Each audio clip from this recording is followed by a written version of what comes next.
చూస్ country delight, live better. ఇప్పుడే country delight యాప్ని download చేసుకోండి. రాష్ట్రంలో మన అమరావతి కాకుండా రాష్ట్రంలో రహదారులు, రైల్వే, పారిశ్రామిక రక్షణకు సంబంధించి ఈ రోజున 1,07,00,00,000 కోట్ల విలువైన అభివృద్ధి పనులకి ప్రధాని గారు శంకుస్థాపనలు, ప్రారంభోత్సవాలు చేస్తున్నారు. రాయలసీమలో గుంతకల్ రైల్వే, గోరంట్ల హైవే లాంటి వివిధ కార్యక్రమాలకు, ఉత్తరాంధ్రలో పిఎం ఏక్తా మాల్ లాంటి వివిధ పనులకు ఈరోజు శంకుస్థాపన, ప్రారంభోత్సవం చేస్తున్న ప్రధానమంత్రి గారికి నా హృదయపూర్వక కృతజ్ఞతలు. నేను అవనిగడ్డ ఎన్నికల ప్రచారంలో హామీ ఇచ్చిన దానికి అనుగుణంగా మనందరి ఆశలు మనకి ఆశించిన విధంగా నాగాయలంకలో మిస్సైల్ టెస్ట్ రేంజ్కి ప్రధానమంత్రి గారు ఈ రోజున శంకుస్థాపన జరగడం నాకు చాలా సంతోషంగా ఉంది.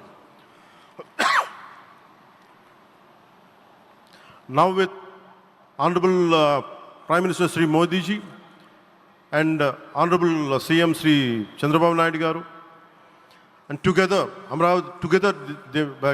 again Amravati will surely become a world-class capital, a 360-degree growth engine for all of Andhra Pradesh. Our youth will no longer have to leave for Bangalore, Chennai or Hyderabad. Soon Andhra Pradesh will create jobs for our people and attract talent from across the nation and the world. దీనికి అమరావతికి ప్రత్యేకించి ఒక వ్యక్తిని మనం స్మరించుకోవాలి. రాళ్లల్లో, రప్పల్లో ఒక మహానగరాన్ని చూసిన వ్యక్తి, ఒక 20 సంవత్సరాలు ముందుకెళ్ళి చూసిన వ్యక్తి. అలాంటి నాయకులు మనందరం కోరుకున్నట్టుగా ఆయన వెనంటే ఆయన ఉండాలి, ముఖ్యమంత్రిగా ఉండాలి అని మేము ఆశించిన విధంగా ఆయన ముఖ్యమంత్రి అయ్యారు. ఆయన సైబరాబాద్ అనే సిటీని ఎలా నిర్మించారో, ఎంత అద్భుతంగా రూపకల్పన చేశారో, అమరావతి అనే ఈ క్యాపిటల్ని కూడా ఆయన అపారమైన అనుభవంతో, ఆయన దక్షతతోటి, ఆయన గవర్నెన్స్ కేపబిలిటీ తోటి, అడ్మినిస్ట్రేటివ్ కెపాసిటీ తోటి ఇది అద్భుతమైన మహానగరంగా తీర్చిదిద్దుతుంది. ఇది ఆంధ్రప్రదేశ్కే కాదు భారతదేశానికి తలమానికంగా అవుతుందని మనస్ఫూర్తిగా నేను ఆశిస్తున్నాను. అలాగే ప్రత్యేకించి ఈ రోజున మనం ప్రధానమంత్రి గారిని చాలా లోతుగా మనం అర్థం చేసుకోవాలి. ఈ రోజున కశ్మీర్లో దాదాపు 28 మందిని చంపేశారు.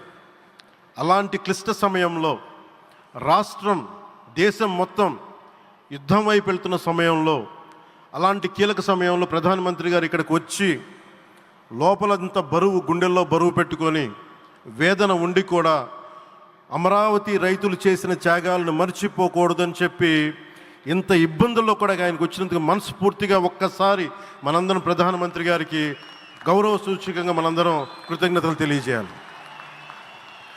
The Pahalgam terrorist attack has been one of the darkest days for the entire country.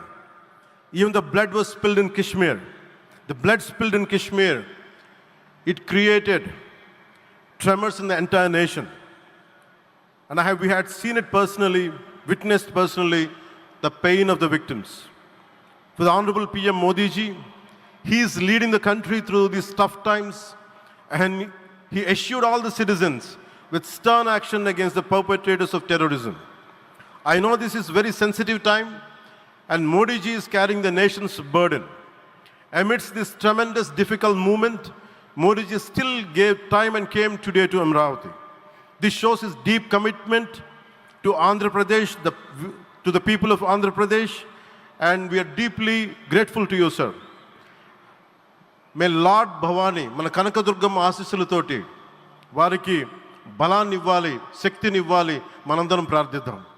May Lord Bhavani Mata give immense strength to our Honorable Prime Minister Modi ji to lead our nation and bless Bharat, Andhra Pradesh and Amravati. Jai Bhavani, Jai Bharat and Jai Hind.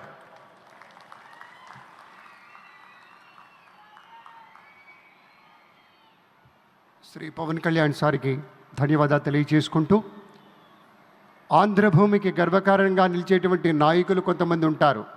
ఆ కోవలోని వారే Shri Pawan sir వీళ్ళంతా. అలాగే మరొకరు కేంద్ర భారీ పరిశ్రమలు, ఉక్కు శాఖల సహాయ మంత్రి వర్యులు శ్రీ భూపతిరాజు శ్రీనివాస వర్మ గారు మన మధ్య ఉన్నారు. ఆయన గెలుపు వెనుక ఉన్నటువంటి ప్రజా విశ్వాసాన్ని చూసినప్పుడు యథార్థ సేవకు ప్రతిరూపం కదా అనిపిస్తుంది. అటువంటి విద్వద్వరేణ్యులు సుమన్ టీవీలో మీ పర్సనల్ అండ్ బిజినెస్ ప్రమోషన్స్ కోసం కింది నెంబర్కి కాంటాక్ట్ చేయండి.